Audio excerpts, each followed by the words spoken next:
Hello friends, അപ്പോൾ നമ്പേഴ്സിലെ second question ആണ് നമ്മൾ ഇവിടെ ഡിസ്കസ് ചെയ്യുന്നത്. ക്വസ്റ്റ്യൻ ഏതാണെന്ന് നോക്കാം.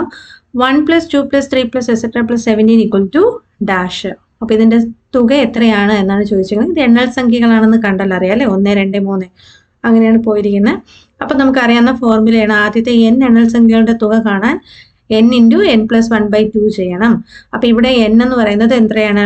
ഇതാ ഇവിടെ കൊടുത്തിട്ടുണ്ട്. എത്രയാണ്? ഏറ്റവും ലാസ്റ്റ് തന്നിരിക്കുന്ന നമ്പർ ഏതാ? 17. അപ്പോൾ n എന്ന് പറയുന്നത് നിങ്ങൾ 17 ആയിട്ട് എടുക്കുക. അങ്ങനെയാണെങ്കിൽ n × n + 1/2 എന്ന് പറയുന്നത് എങ്ങനെ കിട്ടും? 17 × 17 + 1/2. ദാറ്റ് ഈസ് 17 × 18/2 എന്ന് വരും. ഇവിടെ 18ഉം 2ഉം നമുക്ക് എന്ത് ചെയ്യാം? ക്യാൻസൽ ചെയ്യാൻ പറ്റും. എത്ര ടൈംസ് ആണ്? 9 ടൈംസ്. അപ്പോൾ 17 × 9 നമുക്ക് ആൻസർ കിട്ടും 153. അപ്പോൾ ക്ലിയർ അല്ലേ? Okay, thank you.